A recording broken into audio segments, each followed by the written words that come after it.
Were there any funny or memorable behind the scenes moments while filming Law and Order? We were we were pretty tight on the schedule, but when we would sit behind the scenes, I found out that Ainsley and Rick, uh, you know, they're also nerds. They're gaming nerds. So I found that out. I was pleasantly surprised. We had a long conversation about PlayStation and Nintendo. If you could swap roles with another actor on the show for a day, who would it be and why? If I could change roles with any character on the show, it would absolutely be Chris Maloney's Detective Stabler. Absolutely. So for one, he's a Marine. Got him right there off the top. Got to play a Marine. For two, it's just I resonate with the character so much because he's such a strong-willed character, and you know, but he's led by what's good.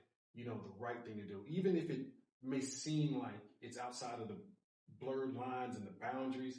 He's still ultimately doing the right thing.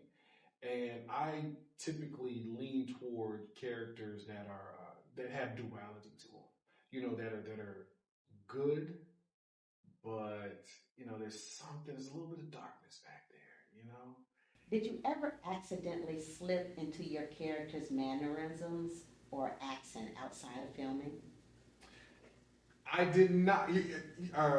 Not for Law and Order. I did not. I actually did do it for another show. I did a show, Wicked City Season 2. I played a character called the Handler.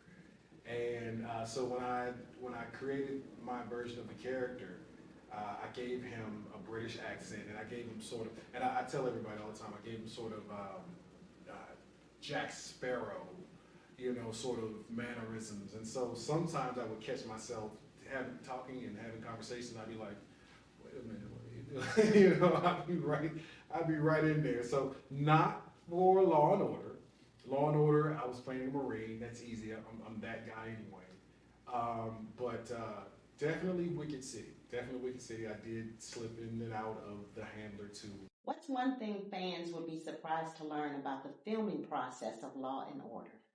Honestly, what people will be most surprised about are the production, how smooth they are, how fun and kind and funny that everyone is really behind the scenes. Like I know on television we play these tough people, but the human beings, the actors,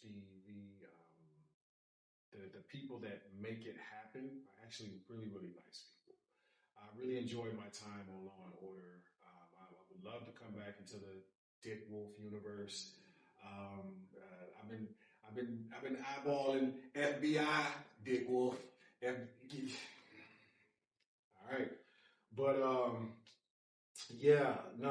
I just the kindness of the people, and I just want to say something about Chris Maloney. Chris Maloney, it was so wonderful being on set with such a strong, amazing actor. He brought it out of me. You know, when you see some of the tension, he was direct. Even though we had our director, he was in the moment giving me pointers like, no, like we were doing our scene. He was like, no, hold it, not yet, hold it. And I was like, yeah, that's what I'm talking about. You know, I was excited. So it was great. It really was. It really was. If Bud Hightower had a theme song, what do you think it would be? And if you could create a crossover episode between Law and Order and any other TV show or movie, what would it be and why? 2 questions. Okay.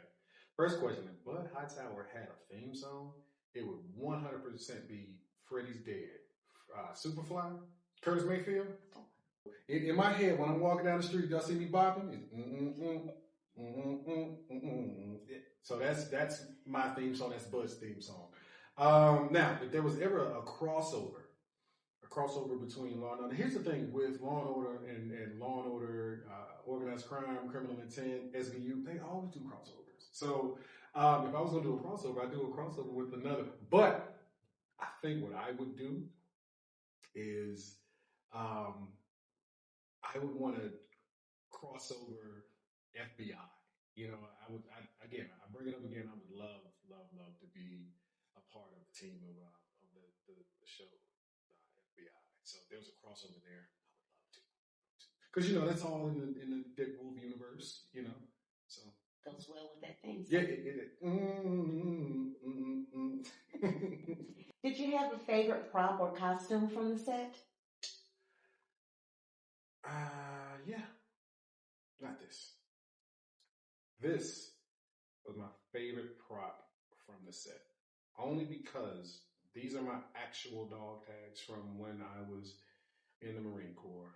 These have been with me from Iraq to Japan. I lived in Kuwait for 6 years. And so it was funny. I brought them just automatically. I brought in my dog tags. And they were like, that's a great touch. They're like, where'd you get them? I said, I got them in boot camp, years ago. He goes, are those real? Yes, these are my real dog tags. Now in the show, I'm actually wearing my real dog tags. But you can't see any of my personal information, but my personal information is on here, so don't be looking so hard. But this was my favorite because it was real. Right. Granted, my experiences in the military was real, being a Marine. But when you're acting, you're acting. But I always knew, when I'm sitting there, when I'm saying my lines, when I'm getting body slammed by Chris Maloney, spoiler alert. Right. So tell me, what's the most interesting fan interaction you've had related to your role in Law and Order? My most interesting? Okay. Can I go to my phone? I did. So there was a young lady who jumped into my DM and she thanked me and congratulated me. But I don't have it memorized, so I'm going to go to my phone. She found me on Instagram. Her name is Chrissy Dale. Okay, Miss Chrissy Dale. Miss Chrissy Dale. I'm going to say her name. And she said, hi, Mr. Kerry. I just wanted to write to you and say thank you so much for liking my comment on Stephen Lang's post. I very much admire him and his acting. I also wanted to say I saw you are a former Marine Corps veteran. Let me just say thank you so much for your service. It means the world to me. I'm a big supporter of our amazing and brave veterans, and I see we're both from Atlanta. It's also a pleasure to meet another ATL resident and a native. I saw you're going to be on the upcoming episode of Law and Order Organized Crime. I can't wait to see your performance. I hope you're doing well, and I'm sure that you get inundated with message. Hi, Chrissy.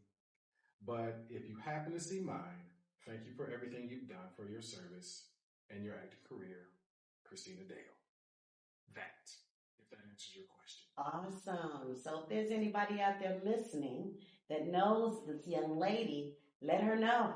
Mm-hmm. She has a shout out from Mr. Maurice P. Kerry. What's going on, everybody? I'm Maurice Kerry. Make sure you tune in April 11th to Law and Order Organized Crime. I'll be playing Bud Hightower. It's on NBC and Peacock at 10 p.m.